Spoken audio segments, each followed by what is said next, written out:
ನಾನು ಸ್ಕೂಲಲ್ಲಿ ಶಿಕ್ಷಕನಾಗಿದ್ದಾಗ ಏನಾಗ್ತಾಯಿತ್ತು ಅಂತಂದ್ರೆ ಮಕ್ಕಳು ವರ್ಷವೆಲ್ಲ ಪಾಠ ಕೇಳಿ ಬೇಜಾರಾಗಿ ಎಕ್ಸಾಮ್ ಯಾವಾಗ ಮುಗಿಯುತ್ತೆ ಅಂಥೇಳಿ ಕಾಯ್ತಾ ಇದ್ರಲ್ಲ, ರಜಾ ಯಾವಾಗ ಬರುತ್ತೆ ಅಂಥೇಳಿ.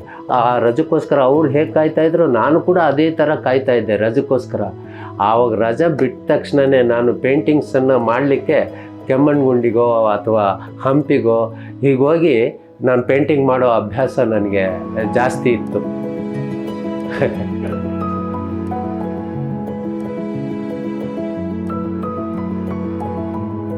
ಹಾಯ್, ನನ್ನ ಹೆಸರು ಮೊಹಮ್ಮದ್ ರಿಜ್ವಾನ್, ಊರು ಕೊಂಡ್ಲಹಳ್ಳಿ, ಚಿತ್ರದುರ್ಗ ಡಿಸ್ಟಿಕ್.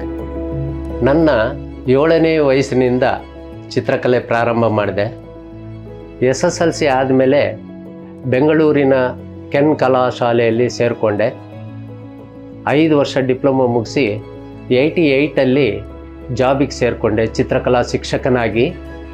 ಜೊತೆಗೆ ನನಗೆ ಹಸಿವು ಪೇಂಟಿಂಗ್ ಮಾಡಬೇಕು ಇನ್ನೂ ಹೆಚ್ಚಿನ ವಿಷಯ ನಾನು ತಿಳ್ಕೊಳ್ಳೇಬೇಕು ಅಂತ ಹೇಳ್ಬಿಟ್ಟು 5 ವರ್ಷ ಸೇವೆಯ ನಂತರ ನಾನು MS ಯೂನಿವರ್ಸಿಟಿ ಬರೋಡಾದಲ್ಲಿ ಪೋಸ್ಟ್ ಗ್ರ್ಯಾಜುಯೇಷನ್ನ ಮುಗಿಸಿ ನಂತರ 33 ವರ್ಷ ಸೇವೆಯಲ್ಲಿ ನಾನು ಮಾಡ್ತಾ ಸೇವೆಯನ್ನು ಜೊತೆಯಲ್ಲೇ ಸುಮಾರು ಪೇಂಟಿಂಗ್ಸನ್ನು ಮಾಡಿದ್ದೀನಿ.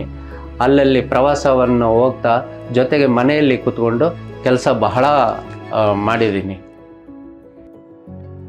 ನಾನು ಲ್ಯಾಂಡ್ಸ್ಕೇಪ್ ಅಂತ ಹೋದಾಗ ಕೆಮ್ಮಣ್ಣುಗುಂಡಿ ಪ್ರಕೃತಿ ಚಿತ್ರ ಏನು ನಾನು ರಚನೆ ಮಾಡ್ತಾಯಿದ್ದೆ, ಲ್ಯಾಂಡ್ಸ್ಕೇಪ್ ಮಾಡ್ತಾಯಿದ್ದೆ. ಆ ಅಟ್ಮಾಸ್ಫಿಯರು, ಆ ಲೈಟಿಂಗು ಮತ್ತು ಆ ಫಾರ್ಮು, ಆದರೆ ಡೀಟೇಲ್ ನಾವು ನೋಡ್ತಾ ಇರಲಿಲ್ಲ, ಕಾಣ್ತಾನೂ ಇರಲಿಲ್ಲ ದೂರದ್ದು. ಅದರಿಂದಾಗಿ ಆ ಲ್ಯಾಂಡ್ಸ್ಕೇಪನ್ನು ಮಾತ್ರ ಮಾಡ್ತಾಯಿದ್ವಿ.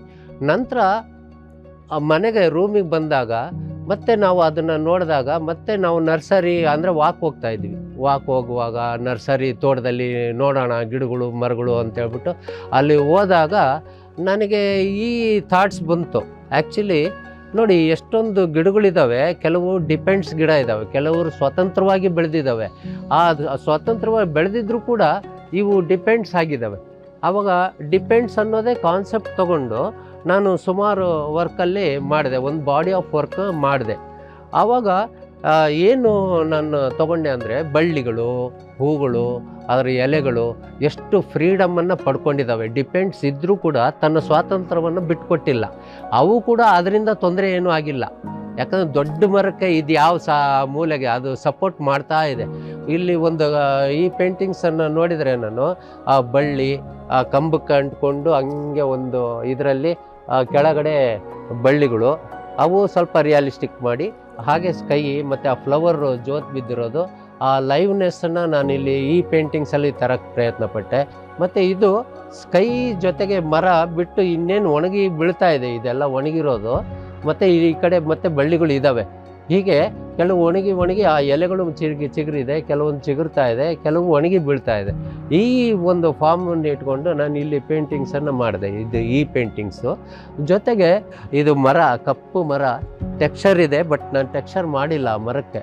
ಬರೀ ಆ ಫ್ಲ್ಯಾಟ್ ಕಲರ್ ಇಟ್ಕೊಂಡೆ ನಾನು ಈ ಎಲೆಗಳನ್ನು ಮಾತ್ರ ನಾನು ಹೇಳೋ ವಿಷಯ ಡಾಮಿನೇಟ್ ಮಾಡಿಕೊಂಡು ಇದನ್ನು ಮಾತ್ರ ನಾನು ಕಾನ್ಸಂಟ್ರೇಟ್ ಮಾಡಿದೆ. ಇದು ಏನಾಗಿದೆ, ಈ ಮರಕ್ಕೆ ಇದನ್ನು ಕಿತ್ತರೆ ಹೇಗೆ ಅನಿಸುತ್ತೆ, ನನಗೆ ಇದು ಇಂಟ್ರೆಸ್ಟಿಂಗ್ ಅನಿಸ್ತು. ಇದೆಲ್ಲ ಕಿತ್ತು ಬಿದ್ದಿರೋದು. ಆರೆಂಜ್ ತೋಟ ಗಾರ್ಡನ್ ಏನಿತ್ತು ಫ್ಲವರ್ಸ್ದು, ಆ ಬ್ಯಾಕ್ಗ್ರೌಂಡಲ್ಲೇ ನಾನು ಇದನ್ನು ಹೇಳಿದರೆ ಹೇಗೆ ಅನಿಸ್ತದೆ ಅಂತೇಳ್ಬಿಟ್ಟು as it is colours, same blue colours ಅಲ್ಲಿ ಏನಿತ್ತು ಪಿಕಾಕ್ ಬ್ಲೂ, ಅದನ್ನು ನಾನು ಯೂಸ್ ಮಾಡಿ ಇದು ಮಾಡಿದೆ. ಇದು ಒಣಗಿರೋವಂಥದ್ದು, ಬಟ್ ಇದು ಇನ್ನೊಂದು ಮರಕ್ಕೆ ಡಿಪೆಂಡ್ ಆಗಿದೆ.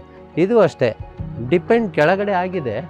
ಇಲ್ಲಿ ಏನಾಗಿದೆ, ಬರೀ ಎಲೆಗಳು ಮಾತ್ರ ಕಾನ್ಸಂಟ್ರೇಟ್ ಮಾಡಿದೆ. ಎಲೆಗಳು ಮತ್ತು ಇವನ್ನ ಈ ಚಿಗುರುವಂಥದ್ದು, ಇಲ್ಲಿ ಒಣಗಿ ಇದು ಮಾಡ್ತಕ್ಕಂಥದ್ದು ಎಲೆ, ನನಗೆ ಆ ಲೈಟಲ್ಲಿ ಆ ಫ್ಲೋನೆಸ್ ಇದೆಯಲ್ಲ, ಅಂದರೆ ಆ ಪಕ್ಷಿಗಳು ಹಾರಾಡ್ತಾ ಇರೋ ಫೀಲು, ಆ ಎಲೆ ಎಷ್ಟು ಖುಷಿಯಾಗಿದೆಯಲ್ಲ ಅಂತ ಅನಿಸ್ತು. ಡಿಪೆಂಡ್ಸ್ ಇದ್ದರೂ ಕೂಡ ಆ ಖುಷಿನೆಸ್ನ ಇಲ್ಲಿ ನಾನು ತೋರ್ಸೋಕ್ಕೆ ಇಷ್ಟಪಟ್ಟೆ. ಆಮೇಲೆ ಇಲ್ಲಿ ಆರೆಂಜ್ ಬ್ಯಾಕ್ಗ್ರೌಂಡ್ ಹೂವಿನ ಗಿಡಗಳು, ಅವನ್ನ ಇಲ್ಲಿ ಫ್ಲ್ಯಾಟಾಗಿ ಇಟ್ಕೊಂಡೆ. ಅವನ್ನ ಇಟ್ಕೊಂಡು ಇಲ್ಲಿ ನೋಡಿ, ಡಿಪೆಂಡ್ಸ್ ಅಂತಂದರೆ ನಾನು ಹೇಳ್ತಾ ಇದ್ದೀನಲ್ಲ, ಈ ಸಿಕ್ಕಾಬಟ್ಟೆ ಬಳ್ಳಿಗಳು ಇವು ಅಂಟ್ಕೊಂಡ್ಬಿಟ್ಟಿದೆ. ಆ ಬಳ್ಳಿ ಆಮೇಲೆ ಇವೆಲ್ಲ ಇದು ಒಂದು ಕಿತ್ಬಿಟ್ರೆ ಇದನ್ನು ಈ ಥರ ಕಣ್ಣಿನ ಶೇಪ್ ಬರುತ್ತೆ. ನನಗೆ ಇಂಟ್ರೆಸ್ಟಿಂಗ್ ಅನಿಸ್ತು ಇದು. ಬಟ್ ಇದು ನಾನು ಕಿತ್ತಿರೋದಲ್ಲ, ಅದು ಆಲ್ರೆಡಿ ಅದು ನ್ಯಾಚುರಲ್ ಆಗಿದೆ. ನನಗೆ ಇಂಟ್ರೆಸ್ಟಿಂಗ್ ಅನಿಸ್ತು. ಮತ್ತು ಈ ಬಳ್ಳಿಗಳೆಲ್ಲ ಇದಕ್ಕೆ ಅಂಟ್ಕೊಂಡ್ಬಿಟ್ಟಿದೆ ಮರಕ್ಕೆ. ಆ ಮರ ಅನ್ನೋದು ಕಂಪ್ಲೀಟ್ ಮಾಡಲಿಲ್ಲ. ಅದನ್ನು ನಾನು ಸಜೆಸ್ಟಿವ್ ಆಗಿ ಇಟ್ಟು ಮರ ಅಂತ ಫೀಲ್ ಆಗೋಕ್ಕೆ ಅದನ್ನು ಮಾಡಿಬಿಟ್ಟು ನಾನು ಅದನ್ನು ವರ್ಕೌಟ್ ಮಾಡಿದೆ. ಮತ್ತು ಹೀಗೆ ಬ್ಲ್ಯಾಕ್ ಆ್ಯಂಡ್ ವೈಟ್ ಮಾಡಿದ್ದೀನಿ. ಬರೀ ಇವನ್ನ ಇಟ್ಕೊಂಡು ವೈಟ್ ಬ್ಯಾಕ್ಗ್ರೌಂಡು ಅಲ್ಲಿ ನಾನು ಡ್ರಾಯಿಂಗ್ ಆಗಿ ಕನ್ವರ್ಟ್ ಮಾಡಿದ್ದೀನಿ. ಹೀಗೆ ನನ್ನ ಒಂದು ಬಾಡಿ ಆಫ್ ವರ್ಕನ್ನು ಡಿಪೆಂಡ್ಸ್ ಅನ್ನೋ ಒಂದು ಕಾನ್ಸೆಪ್ಟಲ್ಲೇ ನಾನು ಮಾಡಿದ್ದೀನಿ.